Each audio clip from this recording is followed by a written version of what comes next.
시민들의 안전과 평화를 과학으로 해결한다. 여기는 생존 탐구 프로젝트 신박한 벙커입니다. 안녕하세요. 반갑습니다. 반갑습니다. 안녕하세요. 반갑습니다. 자, 오늘도 은밀하게 신박한 벙커에 모여봤습니다. 저는요, 요즘에 그 봄이라서 춘문증 때문인지 나른나른해서 자꾸만 뭔가를 깜빡깜빡하게 되더라고요. 혹시 여러분들은 안 그러세요? 오늘 깜빡하고 안 갖고 온 게 있는데 뭐요? 누나의 미모 깜빡할 게 따로 있지. 그거를 안 갖고 그거를 안 챙겨왔네요. 가장 중요한 집에 좀 준비물인데 다녀올게요. 멀지가 않네. 지금 가긴 늦었고 예. 근데 사실은 이제 하루하루 이게 정신없이 사는 게 이제 일상 아닙니까? 그러다 보니까 깜빡깜빡하는 게 그냥 뭐 일상이 돼버렸어요. 당연한 그런 거죠. 건 아니죠. 네. 사실 그리고 제가 이제 노화의 방주를 탔잖아요. 그렇죠. 네. 너무 한가운데 타셨다. 네. 네. 근데 진짜 저는 느끼는 게 제가 20대 후반에 기자 생활을 시작했었는데 그때만 하더라도 되게 건방진 기자였어요. 지금도 건방지잖아요. 뭐. 취재원을 건방지셨던 만나도 거예요? 좀 들어보세요. 공격 좀 멈춰요, 잠깐. 얘기가 예. 돼요. 이 취재원을 만나도 메모를 한 적이 없어요. 오? 다 정확히 기억하니까. 진짜? 근데 지금은 죽어라 메모를 해도 메모를 한 사실을 까먹어요. 메모지 어디 뒀지? 막 네, 메모지를 어디다 큰일이다. 뒀는지. 슬프다. 근데 아니, 사실 가장 노화를 막는 가장 좋은 방법은 신박한 벙커를 보는 거 아니겠습니까? 아, 그렇죠. 그래서 뇌에다가 계속 새로운 정보를 입력해주면 뇌 노화가 좀 줄어들지 않을까, 막을 수 있지 않을까 생각합니다. 노화의 방주 타지 맙시다. 타지 맙시다. 네, 내릴게요. 내리세요. 네. 이미 탔어요. 아닙니다. 슬픕니다. 자, 오늘도 활기차게 신박한 벙커 문을 열어보도록 하겠습니다. 오늘의 주제 알려주세요.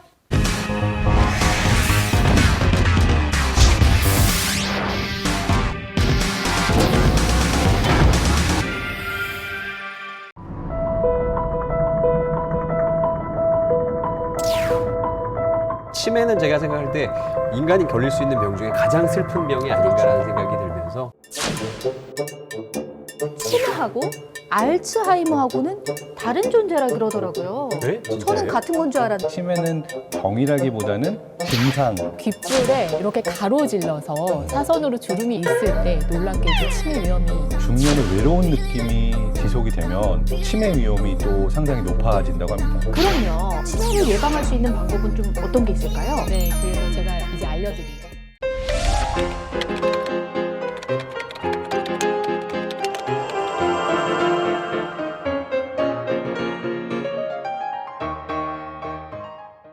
네, 오늘의 주제는 바로 치매입니다. 우리나라 치매 실태가 점점 심각해지고 있다고 하죠. 네, 그렇습니다. 이게 중앙치매센터에서 내놓은 통계를 보면은 2020년 기준으로 약 86만 명의 치매 환자가 추정됩니다. 그러니까 65세 이상 10명 가운데 1명이 치매를 앓고 있다라고 통계적으로 확인을 할 수가 있겠는데요. 3년 후가 되는 2024년에는 치매 인구가 100만 명이 넘어갈 것으로 예상이 되고 있습니다. 와, 100만 치매 환자 시대가 정말 온다. 많네요. 너무 놀라운 숫자라서 진짜 이건 어떻게 뭐라 할 말이 없네요. 네. 네, 더 위험한 거는 우리가 지금 이 초고령화 사회에 들어가고 있어요. 그렇죠. 네. 그렇게 되면 사실 치매를 가지신 분들이 점점 더 많아질 거라는 것이 앞으로 미래에도 추세일 거라는 것을 알 수 있습니다. 사실은 제 주변만 봐도 이 치매로 인해서 고통받는 이 본인, 환자 본인도 있고 그 가족들이 진짜 너무 많이 고통을 받더라고요. 네. 이 치매는 제가 생각할 때 인간이 걸릴 수 있는 병 중에 가장 슬픈 병이 아닌가라는 생각이 들면서 치매 진짜 너무 원망스럽습니다. 맞습니다. 얼른 오늘의 지정 생존자 만나서 치매에 대해서 더 많은 이야기를 나눠봐야 할 것 같습니다. 바로 만나볼게요. 야, 오늘 물어볼 게 많겠는데. 예, 들어오시죠. 안녕하세요. 반갑습니다. 안녕하십니까.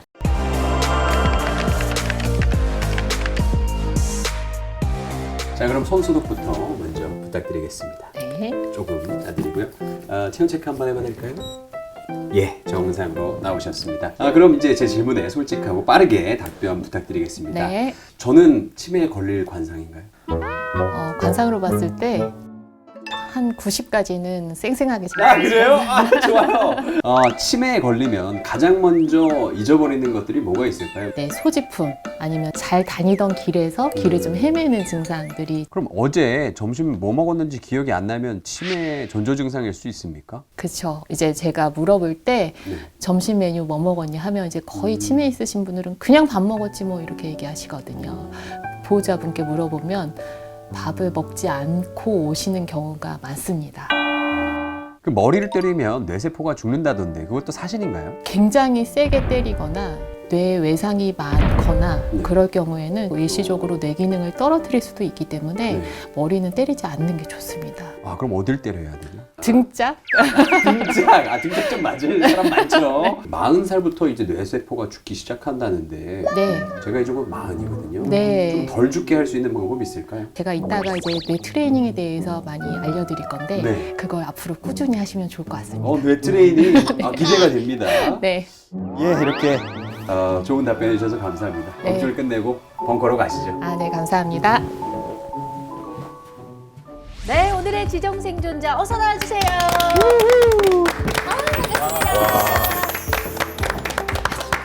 안녕하세요, 반갑습니다. 안녕하세요. 오늘의 지정 생존자 신경과 전문의 손유리입니다. 치매 환자들을 비롯해서 뇌와 신경계 질환을 진료하는 신경과 의사고요. 여러분들께 생생하고 신박한 의학 지식 전달해 드리겠습니다. 네, 반갑습니다. 환영합니다. 네.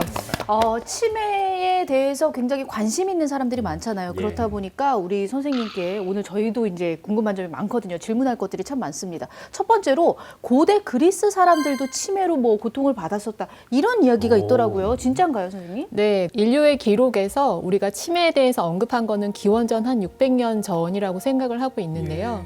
우리가 이렇게 피타고라스의 정이라고 알고 있는 네. 피타고라스 아시죠? 라스형. 네, 그리스의 이제 수학자이자 철학자인데요.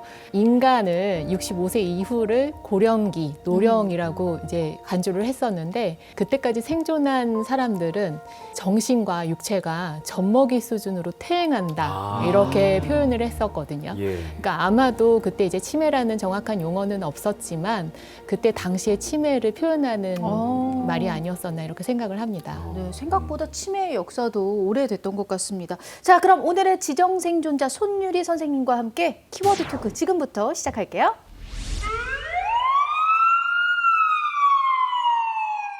외부에서 메시지가 도착했습니다. 이번 키워드는 1만 명입니다. 네, 메시지가 도착했습니다. 이번 키워드는 1만 명입니다. 치매와 만 명, 무슨 연관이 있을까요? 10,000명. 1년 동안 치매에 걸리는 환자가 10,000명이 된다. 뭐 이런 게 아닐까 생각해 봅니다. 그렇게 많은가? 1년 동안 치매 걸리는 환자 수는 그보다 훨씬 많고요. 더 많아요? 네, 10,000명이라는 거는 그 실종 치매 환자 수를 얘기를 합니다. 실종 치매 실종이요? 네, 치매 환자 실종 신고가 10,000건을 넘어선 거는 사실 2017년부터인데요. 2013년에는 7,983건에서 2015년에는 9,046건이고요. 2017년에서 1,308건으로 매년 이렇게 증가하고 있는 추세라고 합니다. 근데 그렇게 또 실종된 치매 환자 중에서 한 104명 정도는 돌아오지를 못하신다고 합니다. 그러니까 2017년 기준으로 변사하거나 자살한 노인이 101명, 그리고 교통사고로 숨진 노인이 3명이었다고 합니다. 그러니까 따지고 보면은 사나흘에 1명꼴로 집에 돌아오지 못하고 사망을 하는 것이죠. 또 뉴스 기사를 보면은 실종 치매 노인들이 종종 고향에서 발견되기도 하잖아요. 네. 기억이 퇴화하면서 지금의 최근의 기억에 남아 있는 것이 아니라 옛날 기억까지 돌아가면서 자기가 이제 기억을 더듬어서 옛날에 살던 고향으로 돌아가거나 하는 일들도 있어서 그렇다고 합니다. 네. 이 얘기 정말 너무 가슴 아프고 그러게요. 마음이 진짜 너무 짠하고 진짜 찡한데 그럼 이제 실종 치매 환자의 발견율은 또 얼마나 될까요? 다행히 발견율은 좀 높은 편인데요. 2018년에는 그 환자 발견율은 98.9%고요.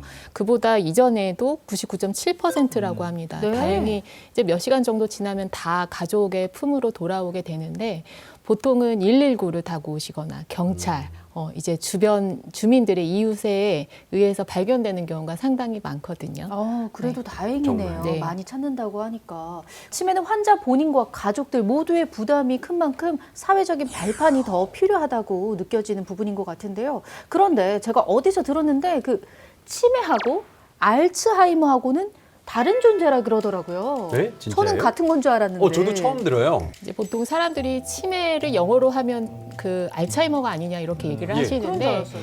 치매는 영어로는 이제 디멘시아라고 하고요. 이제 치매의 종류 중에 하나가 알츠하이머병인데 워낙 대표적인 노인성 질환이다 보니까 알츠하이머를 치매라고 잘못 노인하시는 경우가 있어요.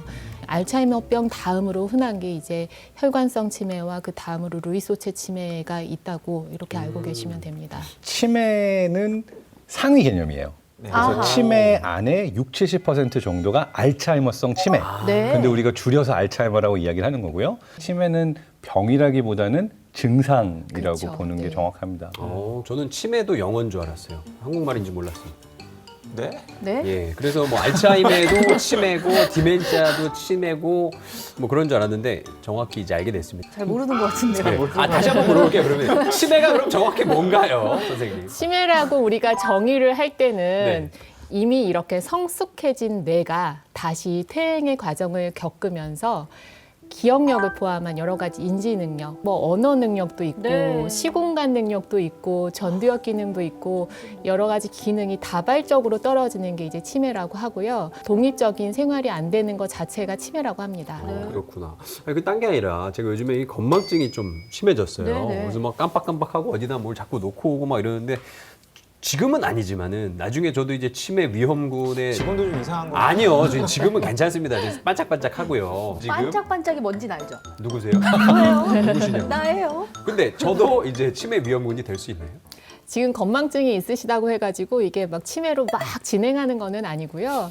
이제 건망증과 치매는 기억력이 떨어진다는 공통점이 있지만 두 개는 완전히 다릅니다. 이제 건망증은 우리도 흔하게 이제 깜빡깜빡하고 차키나 이런 거 열쇠 두고 오고 핸드폰 두고 오고 하잖아요. 핸드폰 막 냉장고에 넣어놓고. 그렇죠, 그렇죠. 이제 치매는 언어 기능도 떨어지고 기억력도 떨어지고 길도 헤매면서 길도 못 찾고 집에도 못 돌아오고 이 다발적인 인지 장애가 생기는 거를 치매라고 해요. 네. 그러면 실생활에서 치매와 건망증을 구분할 수 있는 방법이 좀 있을까요? 우리가 이제 일상생활에서 내가 그 물건 어디다 뒀지 이렇게 생각하는 경우가 많잖아요. 네네네. 네, 근데 이제 좀 뒤돌아서 생각을 했을 때 다시 생각이 난다. 물건 찾았다 하면 이거는 이제 건망증이라고 하고 그래도 힌트를 줘도 못 찾는 경우를 이제 치매라고 하는데 녹화가 끝나고 나서 우리 용주 씨를 다른 데서 만났어요. 근데 이제 저를 기억을 못 하시는 거예요.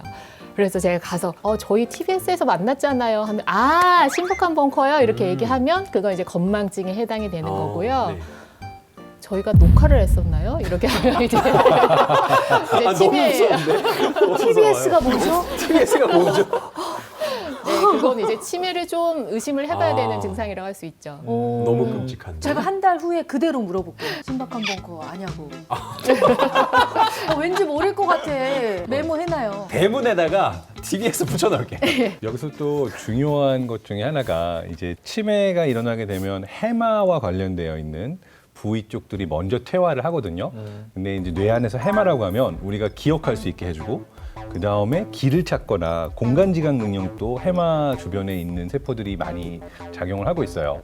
그래서 뭔가를 보고 나서도 기억이 안 나게 됐다가 그리고 길을 잘 못 찾다가 그러다가 이제 나중에는 예전 기억들까지 이제 두정엽이나 측두엽 쪽의 세포들까지 파괴가 되면 기존에 내가 알고 있었던 것들도 소실이 되고 전두엽까지 손상이 되게 되면은 일상적인 생활이 어려워지는 그런 과정으로 가는데요. 여기서 흥미로운 거는 가장 마지막에 사라지는 기억 중에 하나가 암묵적 기억이라고 그래서 예를 들어서 예전에 춤을 췄던 발레리나가 정말 치매가 심해져서 자기가 누군지 기억도 못하는데 백절호소를 들으면은 예전에 그 음악에 맞춰서 몸이 반응을 하면서 춤을 출 수가 있는 거예요.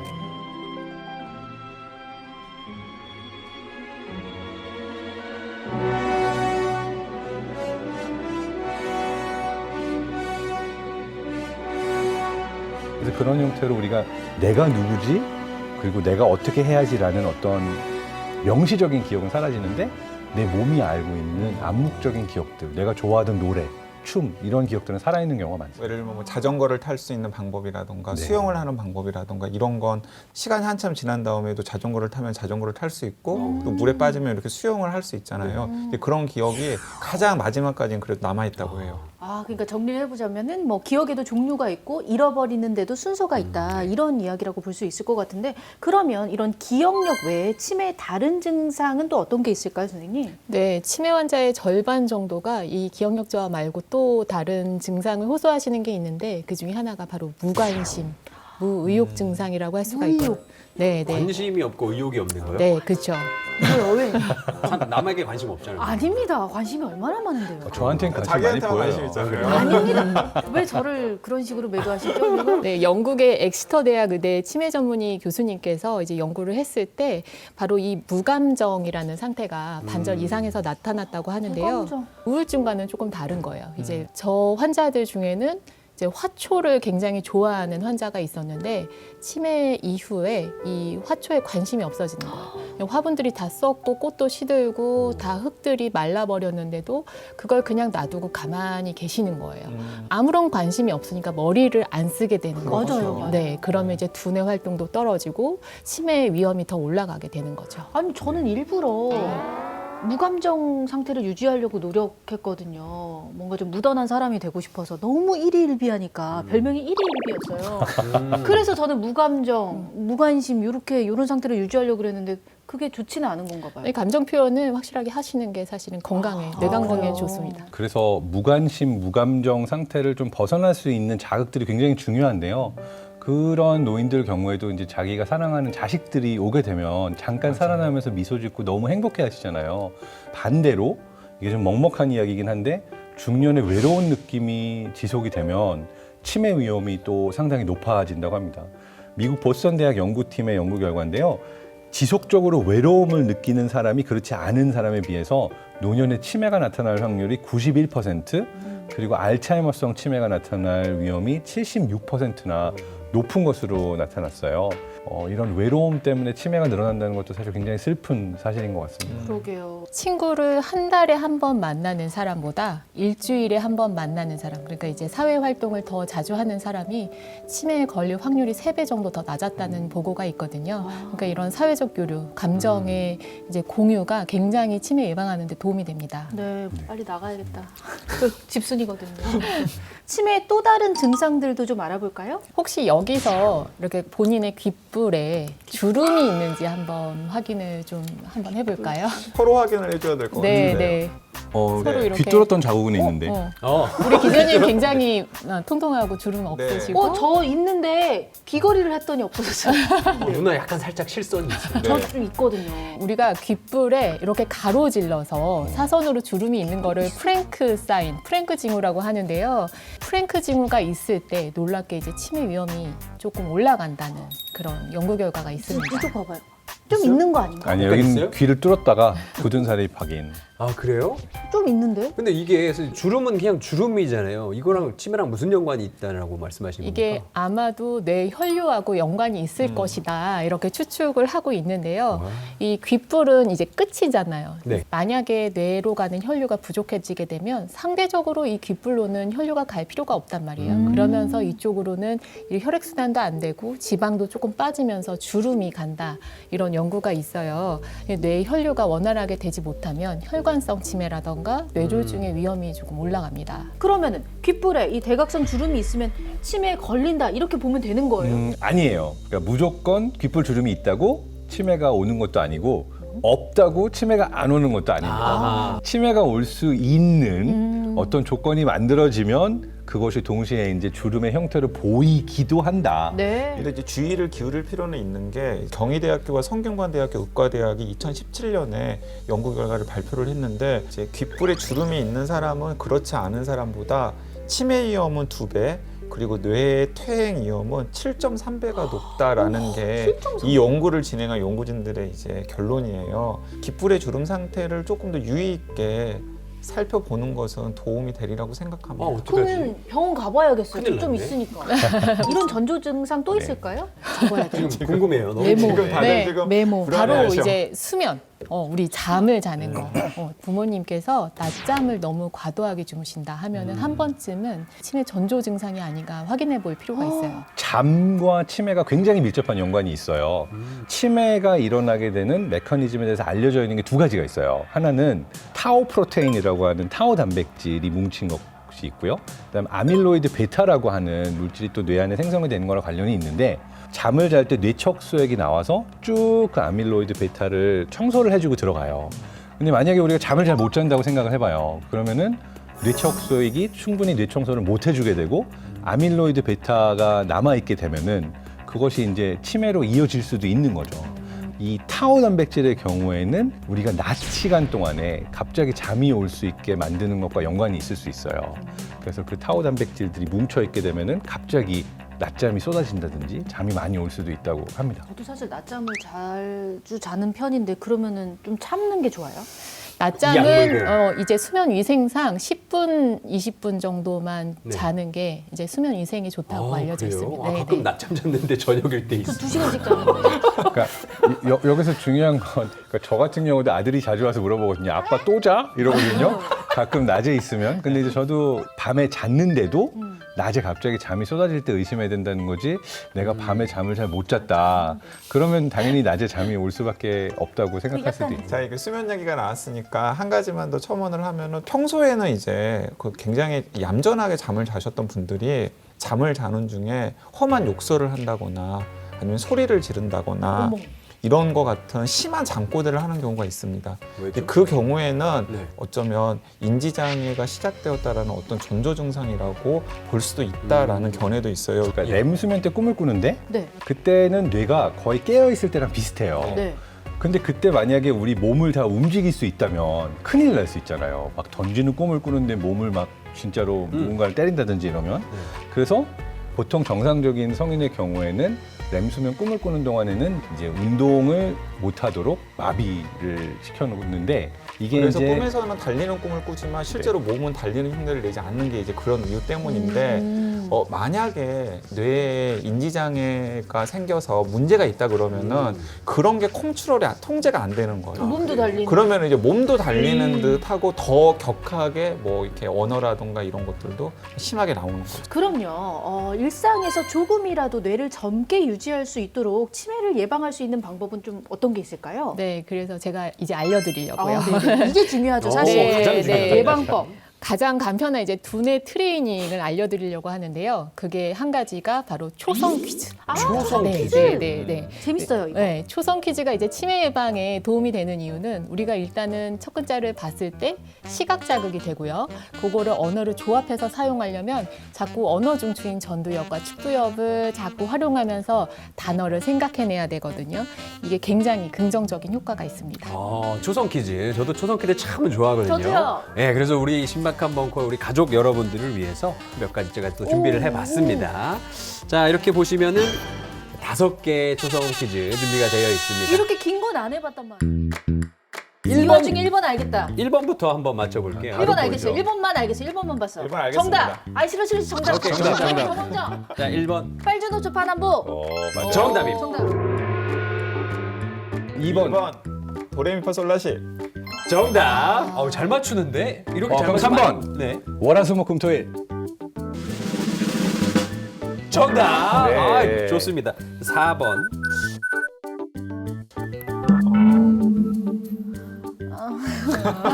예, 4번 살짝 어렵죠? 힌트 좀 주세요. 힌트요? 네. 저한테만. 선생님도 한번 맞춰보시죠. 선생님 지금 0점이거든요. 지금. 아웃소싱? 뭐 아웃소싱. 5억 천? 뭐. 아웃소싱 이용추 맞습니까? 한 단어인가요? 이거는 뭐 요 앞에 앞에 거랑 앞에 비슷한 거랑 약간 좀 겁니까? 그 같은 계열이라고 보시면 되죠. 갑자기 생각이 안 나지? 갑자기 생각이 안 난다고요? 자, 5번을 도전하셔도 5번? 되고요. 5번. 네, 네. 여기 하나 못 맞춰. 이거 한 번만 아닌데. 5번. 요금 훈합 명문화. 요금은 명문하게 요금 훈합. 첫 번째 글자만 알려줘요. 아이 그거 알면 다 알지. 근데 이거 그럼 끝 글자만 알려주세요. 이거 진짜 근데 이거 힌트 한 글자만 줘도 다 맞춰요. 아니 진짜. 그럼 어떤 종류의 아라비아. 아람이야?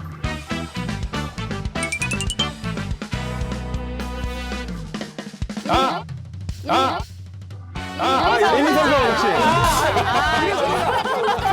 이래서 내가 힌트 안 준다고. 비디오 판독해보세요. 제가 제일 먼저 얘기했어요. VA 하신 척. 예민 선수 혹시?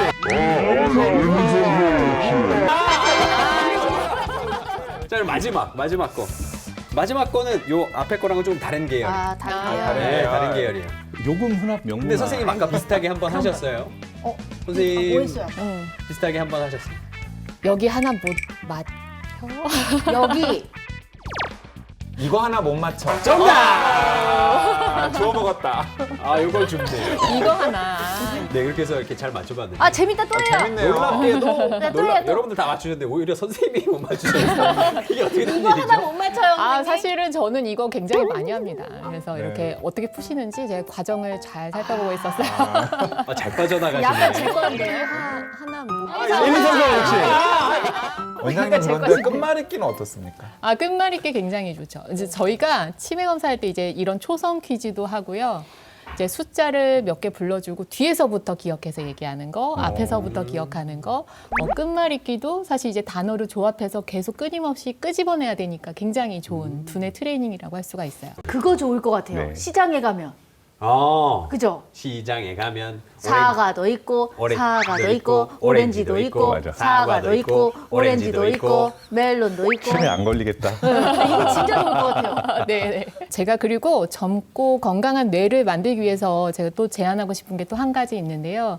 뇌 신경세포인 뉴런과 에어로빅을 같이 합친 이제 뉴로빅. 이라는 건데요. 네. 우리가 일상생활에서 자주 하지 않았던 활동들을 한 번씩 해보는 걸 뉴로빅이라고 합니다. 만약에 이제 오른손잡이면 왼손으로 한번 밥을 먹고 뭐 차를 마신다고 한다거나 네. 뒤로 걷기 같은 거 안 해본 활동들 해보면 좋을 것 같아요. 그거 좋네요. 네. 저도 한번 해볼게요. 뭐 연애하기랄지, 안 해보죠. 부자 되기, 뭐 착하게 이런 거. 살기. 예, 안 해봤던 네. 거, 착하게 살기 이런 거. 그 실제로 올해 1월에 그 영국 로햄턴 대학교 연구팀이 성인 114명을 상대로 해서 한 그룹에게는 뒤로 걷기를 시키고 다른 한 그룹에게는 제자리 걷기 그리고 나머지는 그냥 평소처럼 앞으로 걷기를 시켰는데 그 다음에 기억력 테스트를 했더니 뒤로 걷기를 한 그룹이 평균 2개의 답을 더 맞췄다고 합니다. 오. 그러니까 그만큼 평소 안 하던 일을 하면은 뇌가 더 자극이 된다는 거죠. 보다 구체적으로는 우리가 이제 해마 주변의 세포를 강화시키는 게 안 하던 일들을 하고 새로운 경험을 하고 새로운 공부를 하게 되면은 해마가 두꺼워지면서 그쪽에 새로운 신경세포들이 형성이 되거든요. 전 좀 나쁘게 살아볼게요. 그거 있잖아. 안 하던 걸 하라고. 누나. 아니, 한번 노력을 해보도록 하겠습니다. 외부에서 접선 신호가 도착했습니다. 네, 오늘도 외부에서 접선 신호가 왔습니다. 바로 받아볼게요. 여보세요? 네, 안녕하세요. 저는 한국인 최초 국제 기억력 마스터 타이틀을 달성한 정계원이라고 합니다. 뭐라고요? 국제 기억력 기억력 마스터. 그런 게 있어요? 그게 뭐예요? 그게 뭐예요? 세계 기억력 대회라고 혹시 들어보셨나요? 아니요. 아니요. 처음 들어봤어요. 난생 처음.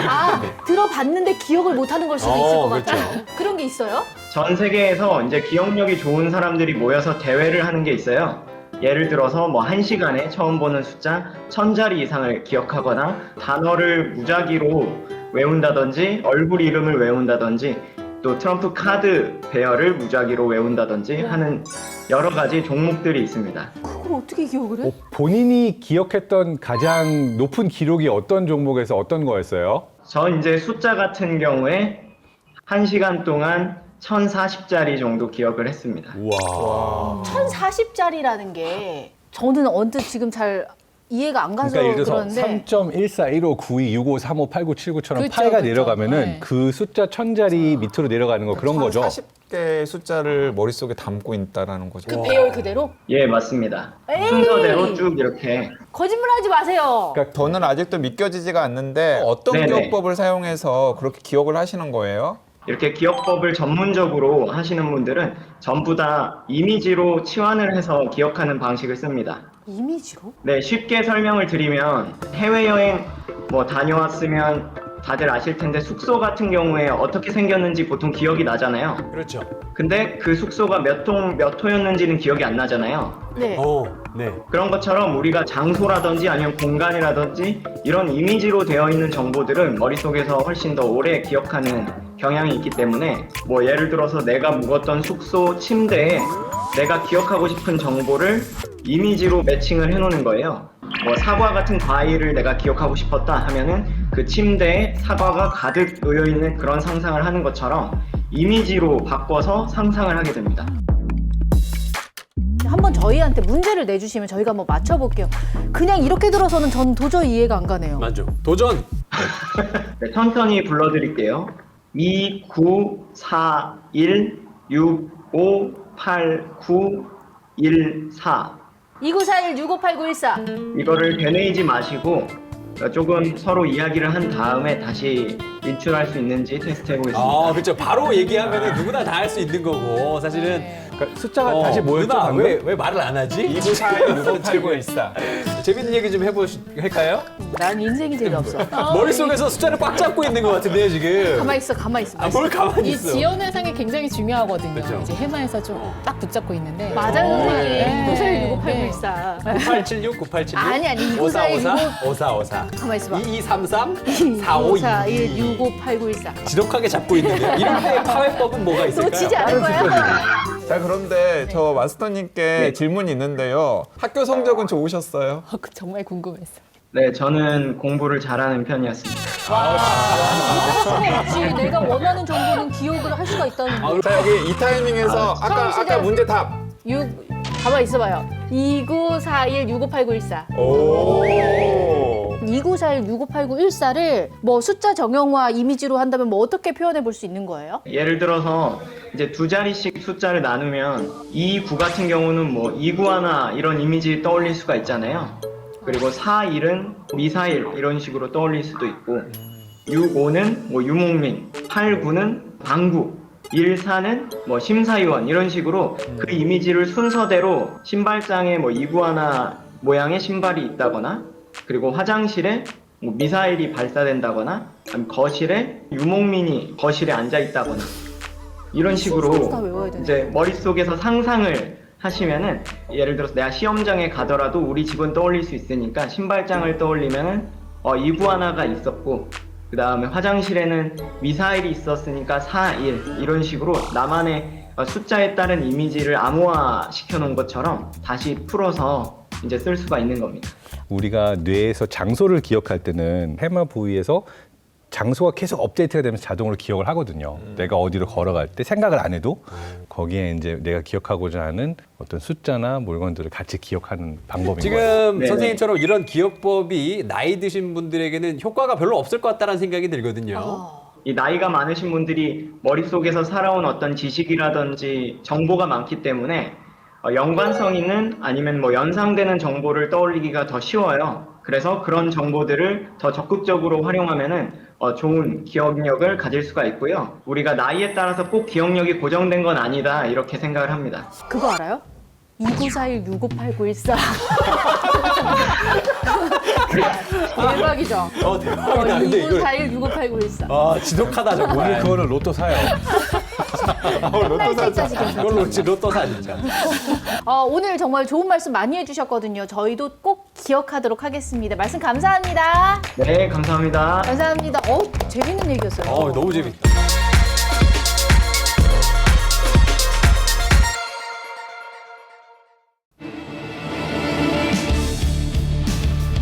안녕하세요. 썰록 용자입니다. 시민들의 궁금증을 해결해주는 저 썰록 용자. 시민들께서 보내주신 궁금증 오늘 함께 썰록 사무소에서 해결해볼까요? 누구세요? 네? 누나 벌써 치매가 온 거야? 이러면 안 돼. 안 되죠. 네. 자, 먼저 남양주 점당 100원님께서 보내주신 제보입니다. 점당 100원. 좀 센데. 닉네임이 네, 닉네임이 점당 100원이었어요. 100원은 문제 있어요. 10원부터 시작해야죠. 그렇죠. 100원은 사행성이에요. 고스톱이 치매 예방에 좋다고 하는데 근거가 있는 이야기인가요? 라고 물어오셨습니다. 이건 뭐 저도 대답할 수 있을 것 같은데요. 당연히 있습니다. 우리가 여태까지 무슨 얘기했습니까? 뇌를 많이 써야 단련이 된다 이런 얘기했잖아요. 아무래도 고스톱으로 뇌를 단련하신 분들이 치매에 걸릴 확률이 당연히 낮지 않겠습니까? 정확히 알고 계십니다. 물론이죠. 사실 학력이 높거나 약간 지적인 직업에 종사하시는 분들이 치매 발병률이 낮다라고 아니 하네요. 학력이 높거나 지적인 능력이 높은 사람들이 고스톱으로 학력을 높이거나 지적인 능력을 높이는 건 아니잖아요. 아이, 그래도 머리를 쓰는 건 똑같다는 거죠. 아니 근데 거기에다가 미국의 전 대통령 로널드 레이건, 프랭클린 루즈벨트, 윈스턴 처칠 다 우리가 이름만 들으면 알만한 위인들이고 훌륭한 정치인들이잖아요. 그렇죠. 그런데 다 치매로 고스톱 안 치셨잖아요. 그렇지. 고스톱 안 치고 안 쳤죠. 이분들은 머리를 너무 많이 쓴 거야. 아, 2차 대전 지냈던 분들이잖아. 그럴 수 있죠. 아니, 얼마나 머리가 아팠겠어. 다 2차 대전은 아니었고 이런 말 하실 줄 알고 연구 결과를 또 하나 가져왔습니다. 퍼즐과 카드놀이를 하는 등 정신을 활동적으로 사용하는 노인은 치매 발병 위험이 50%가량 낮았다고 합니다. 무려 50%나요. 이게 틀릴 리가 없지요. 네. 여기서도 고스톱을 한 건 아닌데요. 제가 아는 건강 전문가 분 중에서도 체스나 퍼즐 이런 것들을 굉장히 많이 하시던 분인데 실제로 치매에 걸리셨어요. 아, 근데 또 카드랑 고스톱은 좀 다르죠. 카드는 다 같이 하는 건데 고스톱은 1대1 맞다이잖아. 그거 맞고 방 팔면 되잖아요. 방팔면 너무 또 전문적인 용어는 좀 자제를 무거워도. 부탁드리겠습니다. 그래서 고스톱 칠 때 두뇌를 보통 쓰는 게 아, 아니에요. 장난. 두뇌만 씁니까? 이거 눈치 싸움도 눈치도 엄청 봐야 해야 되고 진짜 뇌가 팽팽팽팽 도는 게 그 느껴지거든요. 독박 씌우려면 또 눈치 싸움 엄청 해야 아, 되거든요. 그런데 진짜 고스톱을 잘 치시는 분들은 거의 자동 반사적으로 자기 패를 내는 경우가 일상 다반사라고 들었거든요. 그래서 실제로 고스톱을 칠 때 활용하는 뇌는 그렇게 많지 않다라고는. 아닙니다. 고스톱이 또 돈 계산하는 게임이잖아요. 기초적인 돈 관리를 못하는 사람에게 노인성 치매가 나타날 가능성이 높다는 엘라베마 대학 알츠하이머병 연구소의 연구 결과도 있습니다. 원장님 어떻습니까? 네, 고스톱이 치매 예방이 된다는 것은 사실 조금 지나친 주장인데요. 어허. 즐기면서 하면은 괜찮은데 대부분 점당 얼마 이러면서 이제 하다 보면 나중에 멱살 잡고 막 흥분하고 네. 혈압 올라가고 막 그러거든요. 무감정이 안 되거든요. 맞아. 네, 무감정이 네. 안 되잖아. 감정이 들어간다고. 네, 도움이 되지요. 되죠? 그럴 때 이제 스트레스 호르몬이 막 나오면서 이게 치매를 앞당기는 악효과가 될 수가 있습니다. 근데 돈 따면 도파민 그러니까 나온다고. 그래서 어떤 일이 생기냐면 고스톱만 잘 치는 치매 환자가 될 수도 있는 거죠. 그거 어떻게 불행 중 다행이라고 해야 돼요. 그거. 네, 아까 말씀하셨듯이 반사적으로 그냥 탁탁 내면 되기 때문에 정말 그야말로 찰지게 고스톱을 잘 치는 치매 환자가 될 수가 있는 거죠. 자, 근데 여기서 고스톱을 만약에 앱으로 게임으로 친다. 그럼 더더욱 안 좋거든요. 그래요? 근데 말씀하신 것처럼 이게 즐겁게만 시간을 보내기보다는 어떤 분들은 호흡곤란까지 가기도 하거든요. 막 이러면서 네, 정말. 진지하게 치는 근데 거. 실제로 호흡곤란은 아주 뇌에 안 좋습니다. 네. 그래요. 어쨌거나 고스톱을 뭐 알겠습니다. 도움이 별로 안 된다라는 말씀해 주셨는데 그럼 고스톱 이외에 어떤 취미를 하는 게 조금 도움이 될까요? 외국어 배우시는 거 굉장히 좋고요. 저희 이제 은퇴하신 교수님들도 외국어를 굉장히 많이 배우시거든요. 지금부터라도 자격증도 따고 하시면 이제 두뇌 활동이나 치매 예방에 굉장히 도움이 될 것 같습니다. 두 가지 더 말씀드리게 되면은 음악. 아까 말씀드린 것처럼 좋아하던 음악은 마지막까지 남는 기억이라고 말씀드렸잖아요. 그 좋아하는 음악을 내가 스스로 연주해 보려고 기타를 배워본다든지 피아노를 배워본다든지 하면 굉장히 많은 도움이 되고요. 마지막으로 이걸 또 춤을 배우는 겁니다. 실제로 많은 연구 결과들에 따르면은 춤을 추거나 음악 활동을 하거나 외국어를 하는 것이 치매 예방에 도움이 많이 됩니다. 네. 자, 그러면 썰록 용자 다음 주에도 재밌는 퀴즈와 함께 돌아오도록 하겠습니다. 여러분 다음 주에 만나요. 뿅.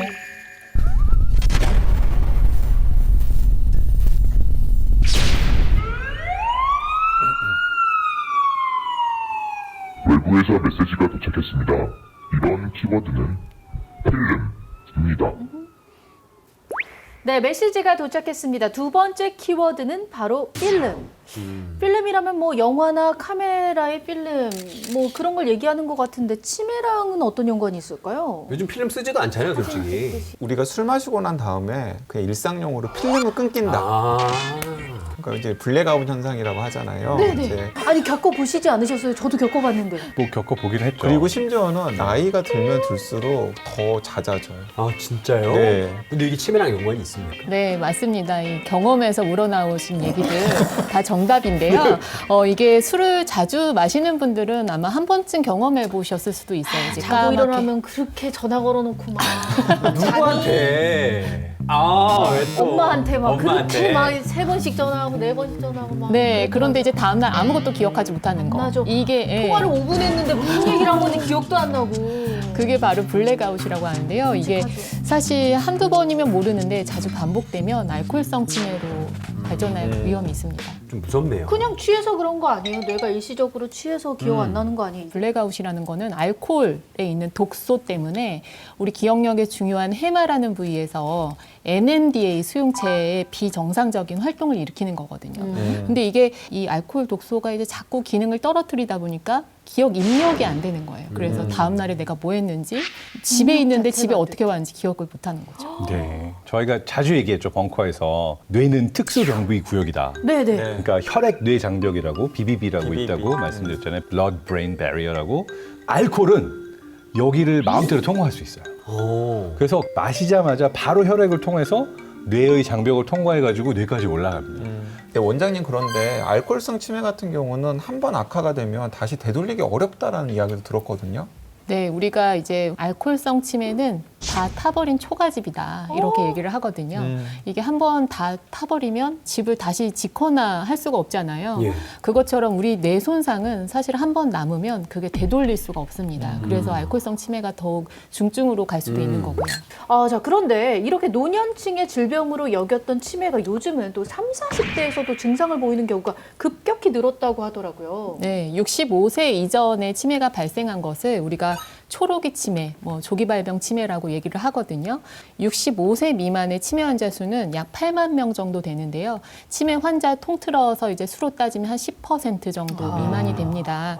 그래서 이게 최근에는 또 전체적으로 증가하는 추세를 보이기 때문에 이게 굉장히 걱정거리가 되기도 해요.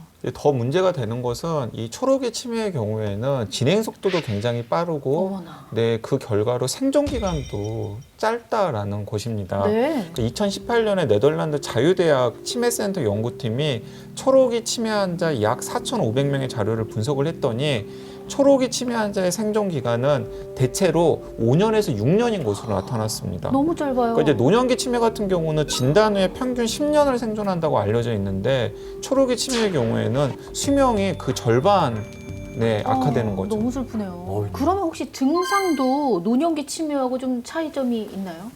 우리가 이제 노년기 치매 대표적인 증상 하면 기억력 저하를 먼저 떠올리잖아요. 근데 이제 초록이 치매에서는 성격 변화가 나타나는 경우가 종종 있어요. 안 그러던 분이 갑자기 막 화를 낸다거나 아니면 이제 회사에서 잦은 실수를 하면서 지적받는 일이 늘어난다면 이것 또한 약간 이분이 뇌 기능이 떨어지면서 발생하는 초록이 치매가 아닐까 한 번쯤은 의심을 해볼 만합니다. 근데 여기서 아까 말씀하셨던 것 같은 증상들이 전두엽의 기능과 관련이 좀 있는데요.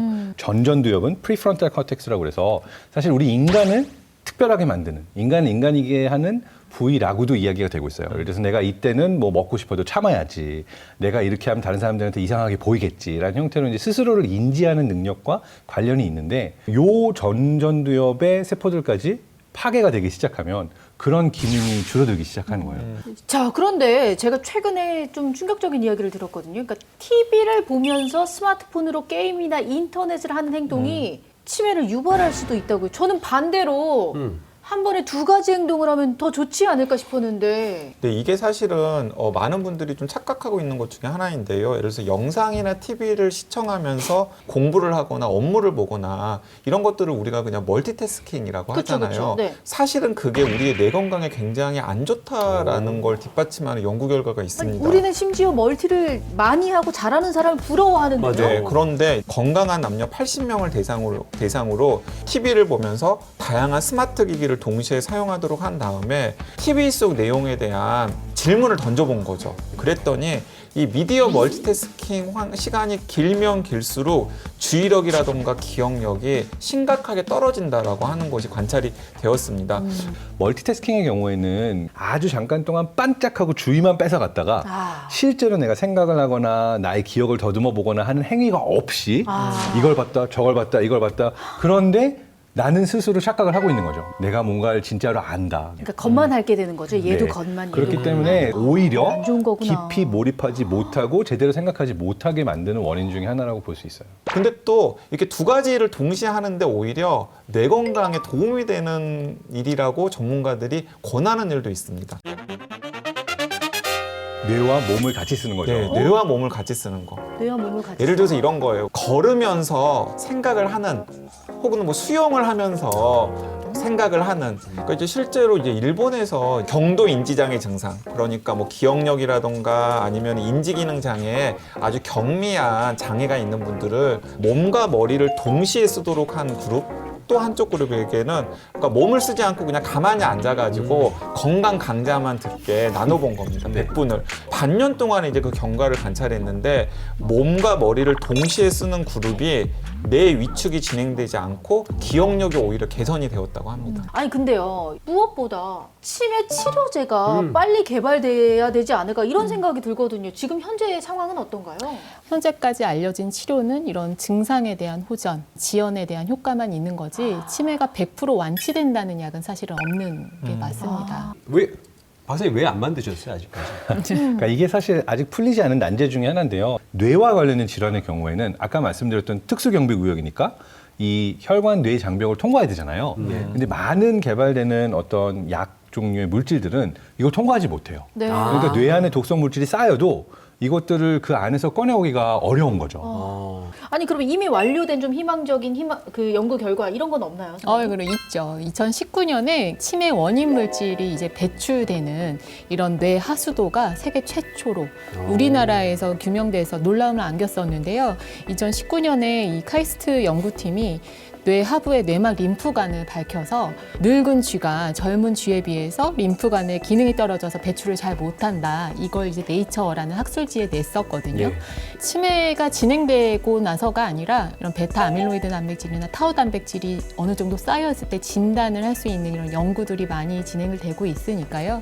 희망을 잃지 않았으면 좋겠습니다. 네. 사실 굉장히 재미있는 연구 결과가 미래에는 게임을 통해서 조기 치매 예방을 할 수가 있는 그런 메커니즘들이 발견되고 있는데요. 내가 선장이 돼서 바다를 탐험하는 거예요. 너무 재밌겠다. 여기 빙산도 있고 여기 뭐가 있고, 근데 아까 우리 기억력 마스터님하고 통화할 때 공간과 관련된 걸 사용하라고 했잖아요. 이걸 활용한 거예요.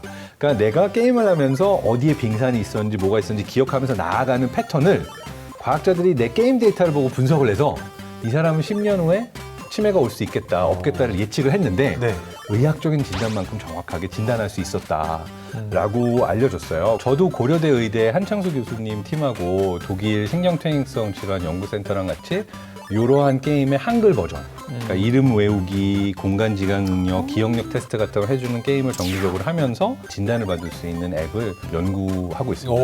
와, 빨리 개발되면 좋겠네요. 치매가 완전 정복될 날을 손꼽아 기다려 보겠습니다. 생존 키트 열어보러 갈까요? 네, 오늘은 이 가방 안에 어떤 아이템이 들어 있을지 제가 한번 열어보도록 하겠습니다. 뭘까요? 궁금하죠? 일기장 아니에요, 일기장? 이 깜빡하시고 일기장 넣으신 거 아니에요, 가방에? 빨리 보자. 누구 일기장이에요? 어떤 의미죠? 우리가 일기를 쓴다는 것은 그날 하루의 일을 기억을 해서 이렇게 문자와 언어로 내 자신과 스스로 이제 소통을 한다는 의미잖아요. 당연히 이제 기억 회상하는 뇌 기능도 활성화시킬 수 있고 언어를 사용하기 때문에 우리 언어 중추도 활성화시킬 수 있다는 의미에서 제가 한번 가져왔습니다. 네. 아니 요즘 보면은 하루를 마무리하는 시점에서 감사일기, 오늘 하루 뭐 감사했던 점 이런 거 짤막짤막하게 쓰시는 분들도 많던데 그런 것도 도움이 되나요? 그렇죠. 긍정적인 이런 생각과 활동을 하면서 긍정적인 신경망을 계속 형성을 시키는 거거든요. 근데 위기 상황에서도 이분은 이렇게 여유를 가지고 낙관적으로 헤쳐갈 수 있는 힘이 생깁니다. 오늘부터 저는 감사일기 써야 될 것 같아요. 오늘 애들이 많이 안 쳐주셔서 정말 감사해요.